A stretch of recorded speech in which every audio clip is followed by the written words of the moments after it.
Bonjour. Voilà, je voudrais revenir sur la séance de la dernière fois puisque j'ai cru comprendre que vous n'avez pas pu suivre cette séance sur la plateforme. Donc, je reviens un peu sur les effets de la vente pour parler que provoque cet effet de la vente. Ça veut dire c'est un effet où il y a un transfert de la propriété de la chose vendue. Et c'est pour ça d'ailleurs qu'on dit que la vente est un contrat translatif, puisque la vente illustre bien l'obligation de donner.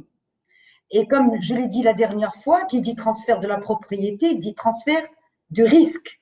C'est très important le risque, parce que c'est le risque c'est ce transfert de la propriété qui permet de faire justement cette distinction fondamentale entre la vente, le prêt et le bail, où dans ces trois cas, on ne fait que transférer la jouissance de la chose.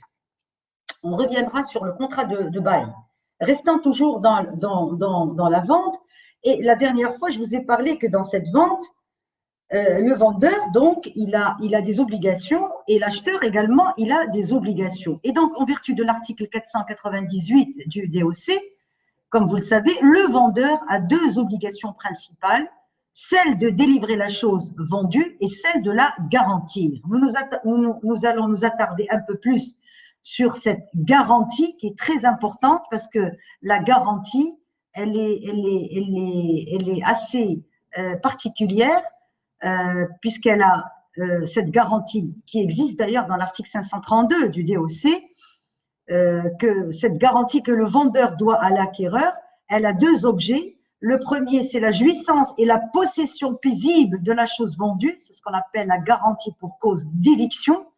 Et le deuxième objet, c'est le défaut de cette chose, c'est ce qu'on appelle la garantie pour les vices rédhibitoires. Donc, je reviendrai donc sur cette deuxième condition, mais restant d'abord dans la première condition, ça veut dire la garantie de la délivrance de la chose vendue.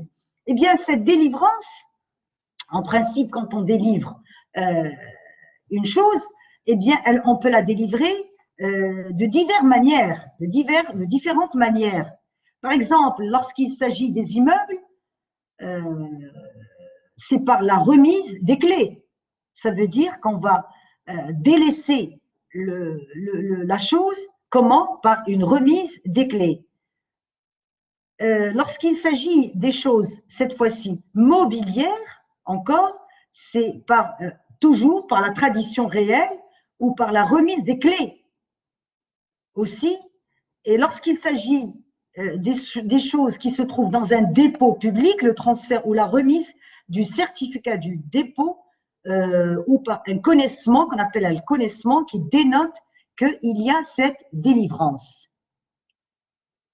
En principe, la délivrance doit se faire au lieu où la chose vendue se trouvait au moment du contrat, en vertu de l'article 502. Cependant, si l'acte de vente, ça c'est une exception, si l'acte, ça c'est en principe, maintenant si l'acte de vente porte sur la chose qui se trouve dans un lieu autre que celui où elle se trouve réellement, eh bien le vendeur est tenu de transporter la chose à l'endroit désigné si l'acheteur l'exige. Donc, en principe, encore une fois, et traditionnellement, la délivrance de la chose doit se faire aussitôt après la conclusion du contrat, sauf évidemment s'il y a des délais qui sont exigés par la nature de la chose vendue ou par l'usage. Si par exemple vous avez un délai, eh bien tout à fait normal, si vous faites des conditions suspensives dans votre contrat de vente, eh bien il faut d'abord respecter ces délais. Cependant, si le vendeur qui n'a pas accordé de terme pour le paiement n'est pas tenu, il n'est pas tenu de délivrer la chose, si l'acheteur n'offre d'en payer le prix que contre la remise de la chose. Ça veut dire que là, il va y avoir un problème de la condition, de ce qu'on appelle le terme. La dernière fois, je vous ai parlé qu'il y a cette clause de la réserve de propriété qui protège, si vous voulez, le vendeur, en vertu de l'article 505, qu'il a un droit de retenir la totalité des choses vendues jusqu'au paiement de la totalité du prix, alors que même que le prix de chaque chose aurait été établi séparément. Ça, si toutefois, il y a un certain nombre de choses qui sont déjà prévues dans le contrat. Eh bien, cette délivrance, généralement, le vendeur a le droit de retenir, c'est ce qu'on appelle un droit de rétention qui est établi. Cette délivrance, elle a aussi une responsabilité, puisque la chose doit être délivrée en l'état où elle se trouve au moment de la vente. Et à partir de ce moment, le vendeur ne peut pas en changer l'état. Maintenant, il y a ce problème de la responsabilité qui dit que si avant la délivrance de la chose déterminée qui doit faire l'objet de la vente, elle est détériorée ou détruite par le fait du vendeur ou par sa faute, eh bien l'acheteur a le droit de demander la valeur de la chose ou même une indemnité qui correspond à sa moins-value dans les mêmes conditions où il aurait action contre tout autre tiers. La deuxième obligation qui pèse également sur le vendeur, c'est la garantie de ce qu'on appelle la garantie que le vendeur doit à l'acquéreur. C'est la garantie, c'est garantir la chose. Eh bien, cette garantie, on appelle ça la garantie des vices cachés. Si je me maintiens à l'article 549 du DOC, je peux dire que la garantie des vices cachés, c'est tout simplement le fait de dire que le vendeur est tenu de livrer une chose qui ne soit et que cette chose ne doit pas être atteinte de quelques vices cachés.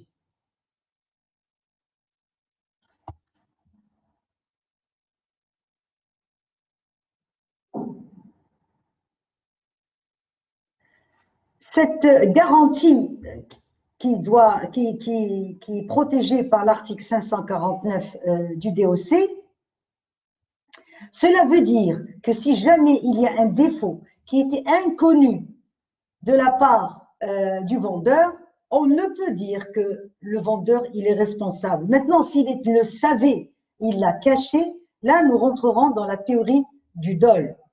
Donc, s'il y a un défaut qui était inconnu de l'acheteur aussi lors de la conclusion de la vente, et cette chose et ce défaut risque de rendre la chose impropre à l'usage auquel ce dernier l'a destiné, par exemple dans une vente d'un fonds de commerce, c'est comme si je vous dis par exemple, il y a une session d'un fonds de commerce et dans cette session, on a oublié de vous signaler qu'effectivement que la franchise ou une carte ou quelque chose qui rend la chose exploitable n'existe plus. Ça veut dire que l'usage de ce fonds de commerce, il est nul. Eh bien, ce vice caché ou ce défaut de la chose vendue peut affecter l'exploitation de ce fonds de commerce. Eh bien, pour que la garantie puisse être invoquée, il faut que le vice relève donc de 3 caractères. C'est ce qu'on appelle les conditions de la garantie des vices cachés. D'abord, il faut que le vice nuise, il faut qu'il y ait une nuisance à l'utilisation de la chose, c'est-à-dire l'empêcher à l'usage auquel l'acheteur le destine. Par exemple, si j'applique ce vice au fonds de commerce, bien, cela signifie qu'il va y avoir un défaut d'une telle gravité qu'il compromette l'exploitation du fonds de commerce et provoque même du coup sa disparition ou sa réduction de la clientèle. Et vous savez pertinemment que dans un fonds de commerce, s'il y a une réduction ou une disparition de la clientèle, nous n'avons plus de fonds de commerce. Si j'ai un fonds de commerce avec une franchise et que cette franchise ne m'a pas été dévoilée, que peut-être que le franchiseur ou le franchisé ils se sont mis d'accord pour la retirer, et bien moi, je n'étais pas au courant, et que par la suite, à l'expiration, donc ça va être retiré, mais au moment, avant bien l'expiration, j'ai bien vendu ce fonds de commerce. Donc, cette franchise, elle était en cours de validité au moment où je concluais cette session. Eh bien, le fait de dire que cette franchise elle va disparaître, cela risque d'affecter et faire disparaître également ma clientèle. Donc, il est quand même d'une telle gravité qu'il va compromettre l'exploitation de mon fonds de commerce. Il faut aussi dire que le vice qui est relatif, par exemple, dans un fonds de commerce, par exemple, il est relatif aux marchandises,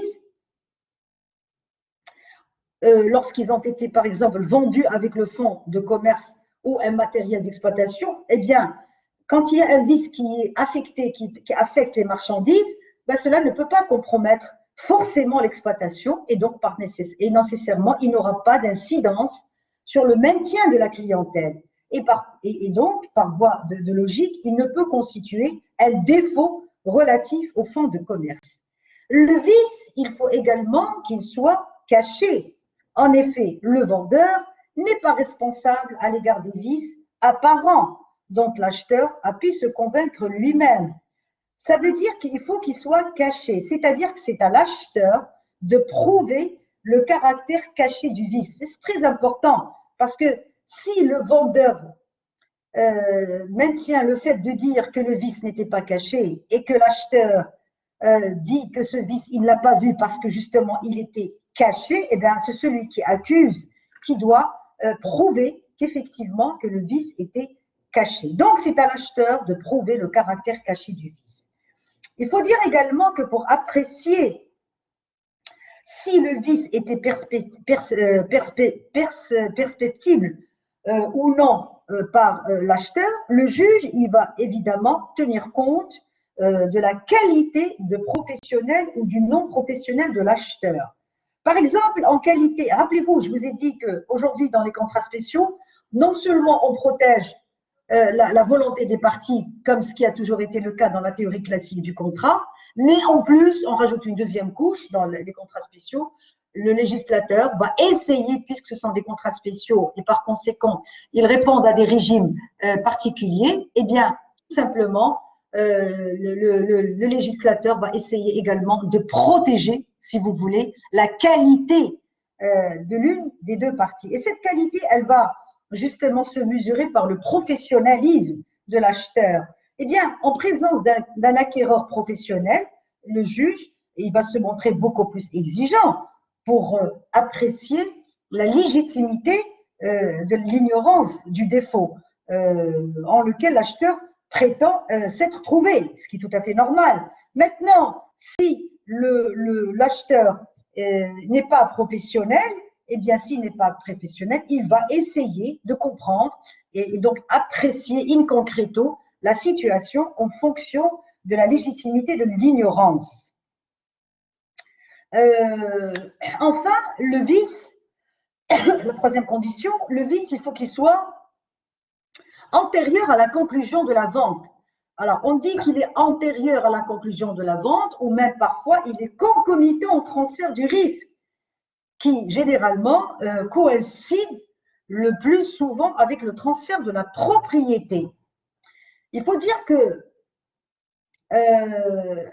quand on parle de la concomitance ou de l'antériorité à la conclusion de la vente, cela veut dire que le vendeur ne doit plus répondre de sa responsabilité lorsqu'il, généralement, il n'en a plus la maîtrise. Ça veut dire que c'est à l'acheteur d'établir par tous les moyens qu'à la date du transfert du risque, le vice existait. Voilà ce qu'il faut comprendre par cette concomitance au transfert des risques. Le deuxième grand point aussi, à côté de la garantie des vices cachés, ça veut dire quelles sont les sanctions, si vous voulez, les sanctions qui sont prévues de la garantie des vices cachés. Généralement, quand on parle de la garantie que le vendeur doit à l'acquéreur, on dit qu'ils ont cette garantie à deux objets. D'abord, ce que j'ai dit tout à l'heure, le premier objet, c'est la jouissance et donc la possession paisible de la chose vendue. Ça veut dire qu'il faut que je protège mon bien de telle manière que le prochain acquéreur ne va plus souffrir des troubles, aussi bien des troubles qui risquent d'arriver de la part de l'extérieur que des tiers, par exemple les héritiers. Et cette garantie, le deuxième objet, c'est encore une fois les défauts de cette chose. Ça veut dire qu'on va garantir non seulement une garantie pour cause d'éviction, mais la garantie pour les vices rédhibitoires. C'est ce que je viens de vous expliquer. Et ce second objet doit revêtir les trois conditions qui sont cumulatives et non pas alternatives. Ça veut dire qu'il faut qu'il y ait une nuisance, il faut qu'il y ait il faut que le vice soit caché et il faut qu'il y ait une concomitance ou une antériorité au transfert du risque. À partir de là, il y a ce qu'on appelle des actions, d'accord, pour justement pour remédier à cela. Mais avant de parler de ces sanctions, je rappelle également que dans le premier objet, ça veut dire l'obligation de garantie de la jouissance et le fait de dire qu'il doit profiter paisiblement de la possession de ce bien, ça veut dire l'acquéreur, eh bien cette obligation, elle est prévue par les articles 533 jusqu'à 548 du DOC, donc je vous invite à la regarder. Mais ce qu'il faut retenir, ça veut dire que dans cette obligation qui est très importante de garantie pour cause d'éviction, il faut que le vendeur s'abstienne, c'est très important, s'interdise de tout acte ou réclamation qui risque d'inquiéter l'acheteur ou le priver des avantages sur lesquels il avait droit de compter. Par exemple, le vendeur, par exemple, si jamais il y a des crédits, si jamais il y a des héritiers, si jamais il va y avoir un problème de la destination de la chose vendue et l'état dans lequel elle se trouvait au moment de la vente. Donc tout cela, il faut que le vendeur garantisse comment on appelle ça, ces défauts et ces désagréments beaucoup plus pour l'acheteur. Il faut aussi que l'acquéreur ne soit pas privé d'une partie de la possession de la chose. C'est ça ce qu'on appelle l'éviction. L'éviction, lorsque c'est l'acquéreur, il est privé de tout ou en partie de la possession de la chose. Ou lorsqu'il ne réussit pas à obtenir la possession, par exemple, contre un tiers détenteur. C'est ce qu'on appelle la responsabilité du fait des tiers. Ou alors lorsqu'il est obligé de faire un sacrifice pour obtenir son bien. Alors là, c'est beaucoup plus, par exemple, lorsqu'il s'agit des servitudes, par exemple, nécessaires pour rendre la chose agréable. Par exemple, vous avez acheté un bien et dans ce bien, il y a un passage et ce passage, il est, par exemple, il est pour tout le monde et que vous pensiez dans votre tête que ce passage vous est réservé à vous dans votre bien, mais en fait, c'est une servitude de droit public et donc il va être enclavé et par conséquent, vous allez avoir des problèmes au niveau justement des tiers. Alors, cette garantie d'éviction implique que l'acheteur risque d'être troublé dans sa jouissance par des voies qu'on appelle les voies de fait. Par exemple, des tiers qui prétendent avoir aussi un droit sur la chose vendue. Donc voilà, c'est ça les désagréments qui risquent d'arriver dans ces garanties. Mais restant donc dans la sanction de la garantie des vices cachés, eh bien, dès lors qu'il constate qu'un vice affecte le fonds vendu, l'acquéreur de bonne foi, il est en droit d'exercer contre le vendeur ce qu'on appelle une action en garantie. Eh bien, cette action en garantie, en principe, il y a des délais. Un délai, par exemple, de 30 jours après la délivrance en vertu de l'article 573 du DOC. Et aussi, si jamais dans le contrat, il y a un délai qui est fixé, on va respecter le contrat. Mais à défaut d'un délai fixé par le contrat, on s'en tient au texte et à la loi et surtout à l'article 573 du DOC. 573 du DOC qui fixe que les délais, il est pour 1 an pour les choses immobilières et de 30 jours pour les choses qui sont mobilières et les animaux. Donc, l'acheteur qui exerce l'action en garantie, en fait, il a le choix entre deux types d'actions. Il y a ce qu'on appelle l'action rédhibitoire. D'ailleurs, c'est pour ça qu'on parle et on dit que cette garantie, c'est la garantie, d'ailleurs on le dit, c'est la garantie des vices rédhibitoires. Donc, c'est ce qu'on appelle l'action rédhibitoire. Eh bien, cette action rédhibitoire, c'est une action en résolution de la vente par laquelle l'acheteur offre la restitution, par exemple, si je suis en droit commercial, la restitution du fonds de commerce et demande le remboursement du prix et les frais qu'il avait engagés pour cette cession. Donc, l'action rédhibitoire, ça veut dire que je vais rendre et je vais annuler, c'est une résolution de la vente. La résolution, évidemment, vous comprendrez bien que cette résolution, elle est judiciaire. Donc, elle n'est pas conventionnelle, mais elle est judiciaire. Donc, c'est le tribunal qui va prononcer cette action en résolution parce que l'action en garantie, c'est une action qui se fait devant les tribunaux.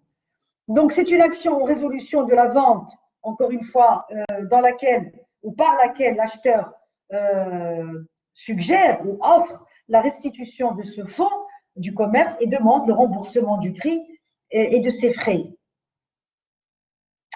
Eh bien, l'action, la première l'action, c'est l'action rédhibitoire avec un H, et la deuxième action, qui est aussi une action, ce sont des procédures devant les tribunaux qui sont assez complexes et lourdes de conséquences. Hein.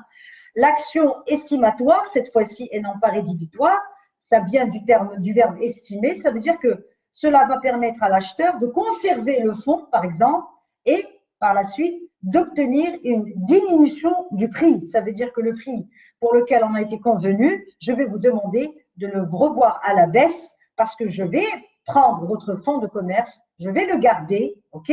Mais attention, je demande une diminution du prix. Il faut remarquer, encore une fois, que ces actions rédhibitoires et actions estimatoires, ils sont prévus dans le DOC par l'article 561 et 567 du DOC. Mais lorsque le vice dans ces actions a été volontairement dissimulé par le vendeur, eh bien là, je suis aussi bien dans un dol, eh bien je suis dans le vice, dans l'action de la garantie, et je suis également dans le dol, ce qui fait que cela ouvre à l'acheteur une option, si vous voulez, supplémentaire. Ça veut dire qu'il peut agir en nullité ou même exercer, ou il peut agir ou exercer son action en garantie.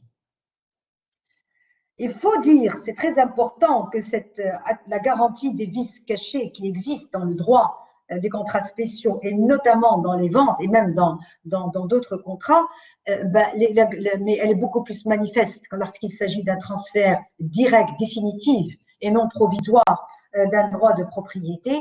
Eh bien, cette garantie, il faut remonter un peu dans l'histoire pour vous expliquer que cette garantie existait déjà en droit romain, puisque dans les marchés, on achetait des esclaves et on voulait que ces esclaves qui étaient à l'époque considérés non pas comme des sujets de droit, mais des objets, des choses, et donc ils étaient cessibles. Et donc, pour que la chose soit cessible, il faut qu'elle soit exempte de vice. Et vous voyez bien, comprenez bien que le vice dans un esclave, ça va être un vice soit physique, soit mental, et soit par rapport à ses antécédents. Par exemple, s'il est travaillé chez un autre maître, est-ce qu'il a eu des problèmes avec lui? Est-ce que peut-être il l'a blessé? Est-ce qu'il l'a tué? Est-ce qu'il est sain d'esprit? Est-ce qu'il se porte physiquement très bien? Est-ce qu'il n'est pas malade? Donc, on vérifiait tous ces points avant d'acheter un esclave, parce que je suis dans l'achat, je ne suis pas dans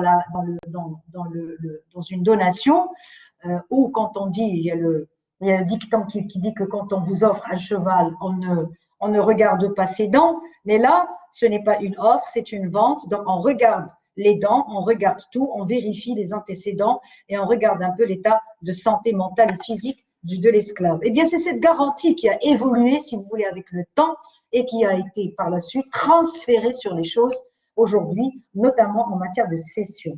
Donc, l'action rédhibitoire et l'action estimatoire, ce sont deux actions qui se déroulent en cas de la garantie des vices cachés qui est prévue par l'article 532 du DOC. Maintenant, il y a aussi un autre cas de figure où les parties, par exemple, ils peuvent écarter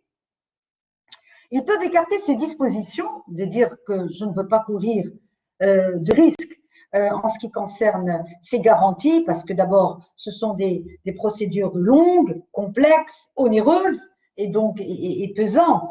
Donc, ce qu'il faut faire, c'est qu'ils peuvent écarter ces dispositions en introduisant dans les contrats ce qu'on appelle une clause limitative ou exclusive de la garantie. Attention, ces clauses limitatives ou exclusives de la garantie, vous ne pouvez pas les mettre dans n'importe quel contrat de cession ou de vente ce sont des clauses qui, dans un certain nombre de cas, notamment dans les contrats de transport aérien, maritime, routier, ils sont considérés des clauses comme des clauses léonines.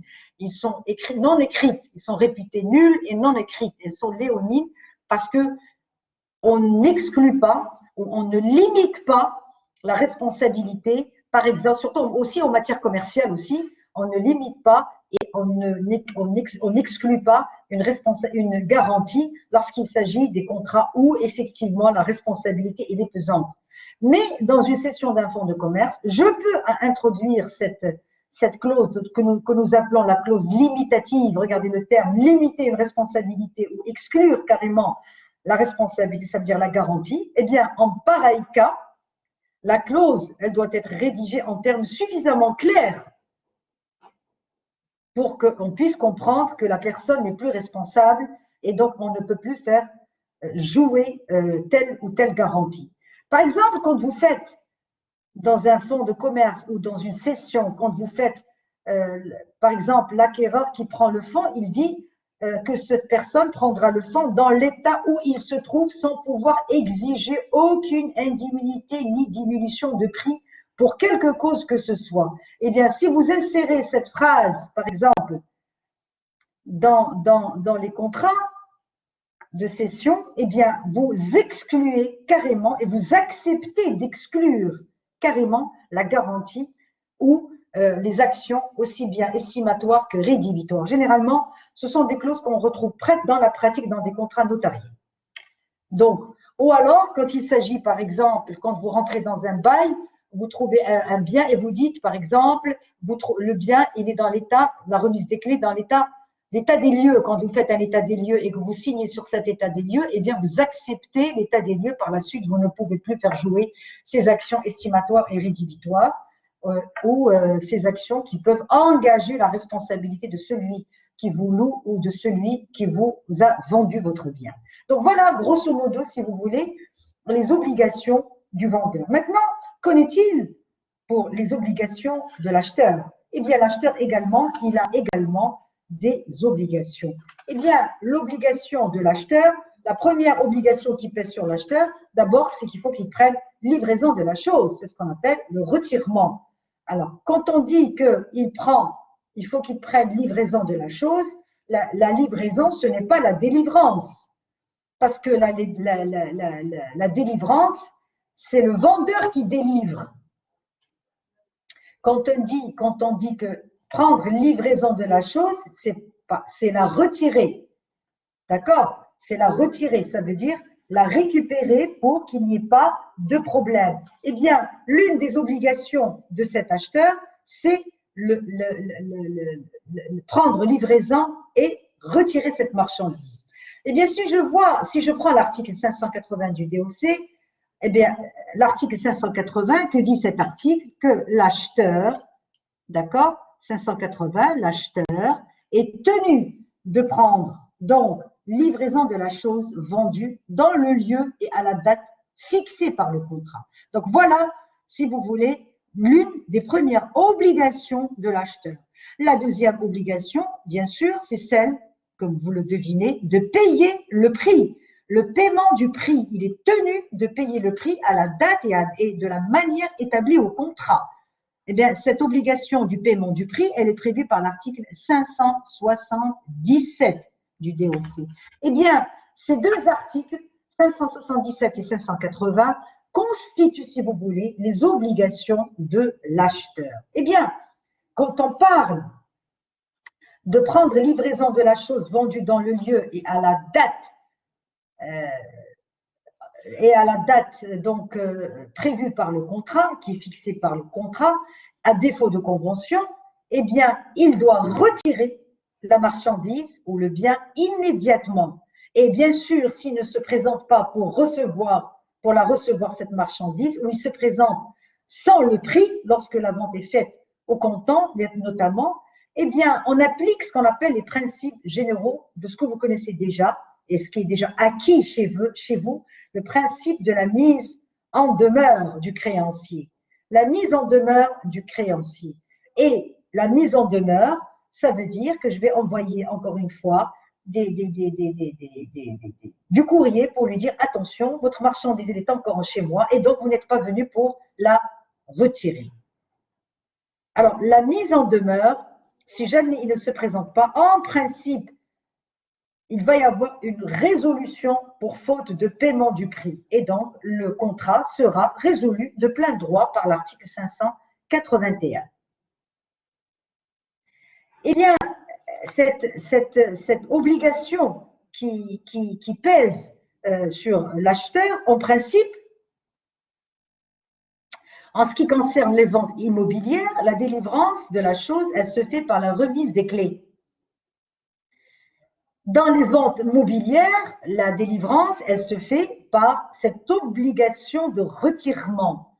Eh bien, cette obligation de retirement qui peut être ou qui est concomitante à la délivrance de la chose par le vendeur. Et elle doit s'effectuer au même moment et au lieu où l'acheteur doit supporter les frais de ce retirement.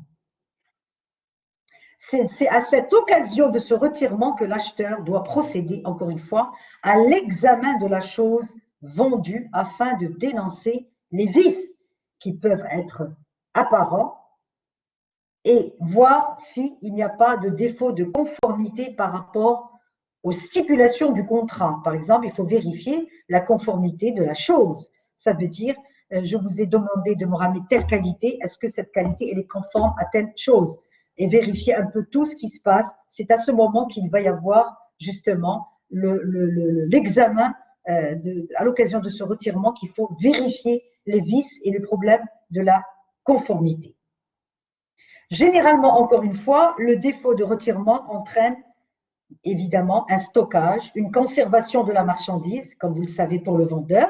Donc, cela va entraîner un préjudice pour lui.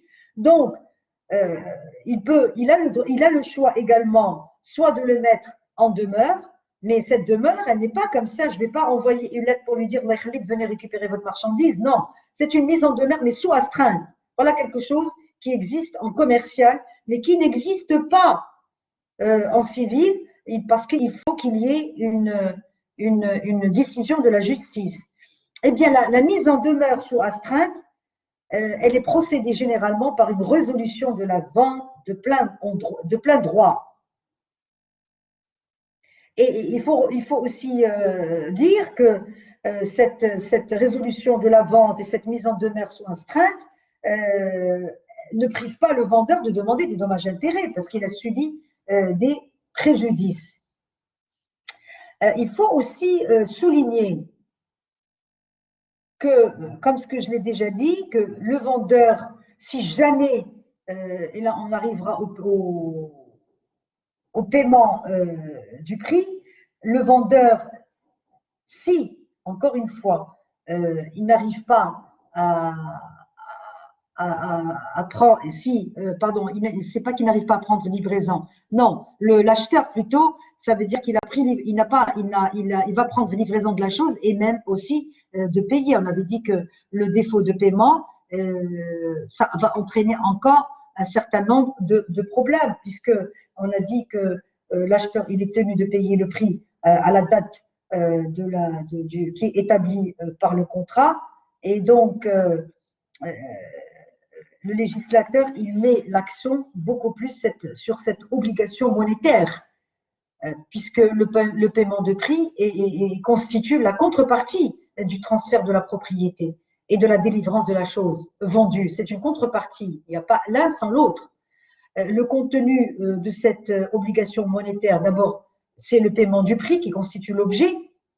Et évidemment, si jamais augmenter le cas échéant par des intérêts et des frais de la vente, la dernière fois, dans vos études antérieures, vous avez bien étudié les clauses d'indexation en cas d'évaluation, en cas d'augmentation ou en cas de diminution. Il n'y a pas, la théorie de l'imprévision ne s'applique pas dans le droit civil, encore moins dans le droit commercial. Mais attention, la clause parce que ça va déséquilibrer le contrat, mais on peut insérer des clauses d'indexation pour protéger cette obligation monétaire.